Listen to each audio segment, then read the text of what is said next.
Bonsoir et bienvenue dans votre édition locale Quercy-Rouergue.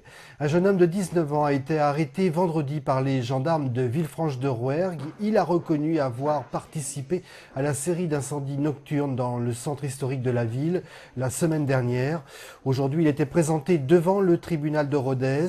Le procureur a réclamé une expertise psychologique. Le jeune homme a été placé en détention provisoire jusqu'au 8 février, date de son prochain jugement. L'abattoir de Saint-Affrique a fermé ses portes aujourd'hui, mais l'atelier de découpe fonctionne toujours. L'établissement doit se mettre aux normes avant une réouverture possible dans un mois. Les animaux seront conduits pour l'abattage à Rodez, Carmaux ou Pézenas. Voici une très belle initiative pour favoriser les rencontres dans les cantons ruraux. À Marcillac en Aveyron, une association organise tous les dimanches un repas collectif pour 6 € dans un restaurant occasionnel. Chacun peut faire partager ses spécialités et 350 personnes ont déjà adhéré. Sur place, Floréal Toralba et Dominique Cantrel. En plat du jour, une carbonade à la flamande, une recette du Nord à base de bœuf, d'oignons et de carottes, avec bien sûr de la bière. Aux manettes Benjamin, qui n'est pas cuisinier. Ici, c'est le principe. On propose une recette et on la réalise. Consigne, on utilise si possible des produits du coin. C'est de la viande locale, donc aveyronnaise. Et donc du coup, voilà, on fait des courses, on essaye de rassembler pour que ça rentre dans un prix qui est défini à la base. L'objectif, c'est ça. Ça reste vraiment un système associatif, donc c'est de faire quelque chose sympa à un prix très raisonnable. Tous les dimanches à midi, une équipe de 4 membres de l'association organise un repas. On se restaure, on boit un coup au comptoir et surtout on échange. Cette activité a démarré depuis octobre 2011 avec succès. Une cinquantaine de personnes viennent déjeuner et surtout se parler. On se retrouve d'abord entre amis et puis comme on mange ou on boit un coup, on rencontre d'autres personnes. Et je sais qu'ici, leur but, c'est de mélanger les gens du coin avec les néo-ruraux ou les gens de passage. Et ça, a priori, ça fonctionne super bien. Puisque moi, depuis que je viens, j'ai rencontré plein de gens différents. L'association Le Guingois est gérée par 16 membres très actifs avec la volonté d'animer le canton. Expos, concerts, projections, débats se succèdent. Ici, les décisions sont prises à l'unanimité. Un système autogestionnaire qui questionne sur l'organisation sociale, la solidarité et d'autres valeurs essentielles pour ses créateurs. Il y a la convivialité, c'est-à-dire sortir du rapport marchand, lucratif, dans lequel la société dans laquelle on est, y compris dans le monde rural, est basée. Pour partager un repas, il faut d'abord s'inscrire et verser 2 € d'adhésion à l'association. Ensuite, il suffit de s'asseoir et de déjeuner pour 6 €, tout compris. L'histoire locale racontée aux écoliers de Millau.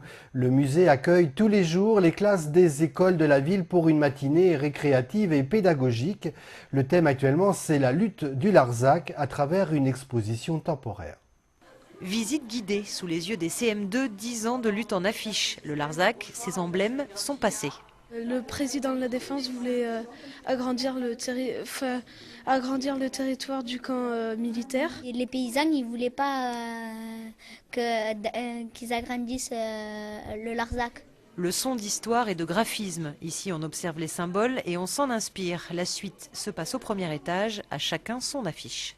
Ça représente une brebis qui n'est pas très contente parce que voilà, on va lui prendre son territoire. Un dessin pour s'initier aux techniques de duplication. Alors là, tu vois, c'est un enfant qui a fait une carte d'abeille. Et regarde ce que ça donne quand il l'a imprimé avec la peinture en 2 couleurs. En l'espace de 2 séances, une première approche des techniques et astuces de la sérigraphie. Les lettres, on les a écrites à l'envers pour qu'après, quand on le met comme ça, ce soit à l'endroit. On va mettre une feuille et après on va le mettre comme ça et on va passer de la peinture. Jouer les artistes sans perdre de vue l'histoire locale, objectif de cet atelier pédagogique. C'est vrai qu'on a des enfants essentiellement au service éducatif jeune, du primaire, donc c'est vrai que l'histoire de la lutte du Larzac, ils en ont pour l'essentiel très peu entendu parler, voire pas du tout. Voilà. Mais le Larzac, le territoire, lui est bien connu. Voilà, donc maintenant ils connaissent le Larzac sous un autre angle. Toutes les classes y passent. Pour les autres, l'exposition reste en place jusqu'au 3 mars prochain au musée de Millau. Pascal a 25 ans, il a grandi dans la campagne aveyronnaise à Centresse, près de Nocelles. C'est là que patiemment, depuis tout petit, il a nourri sa passion pour la nature. Aujourd'hui, il espère vivre de ses films. Il vient de sortir de la seule école en France de cinéma animalier.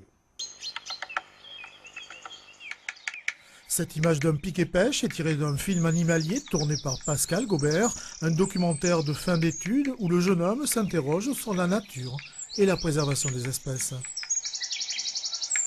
J'ai plus envie de dire, regardez autour de vous, il y a des choses magnifiques. Moi, je vous les montre et vous n'avez peut-être pas forcément de les voir. Et j'ai envie de leur donner de l'intérêt pour ces espèces-là. Petit, Pascal, fils d'agriculteur, allait à la pêche avec son papa. Rapidement, il s'achète un appareil photo. Logiquement, il devient ingénieur agronome. Ensuite, il intègre l'Institut francophone pour la formation au cinéma animalier. Un travail qui demande de la patience et beaucoup de connaissances. Lorsqu'on veut faire un documentaire animalier, la première chose, c'est connaître l'animal que l'on veut filmer sur le bout des doigts. Ensuite, c'est connaître le lieu où on veut le filmer. Et ensuite, on commence à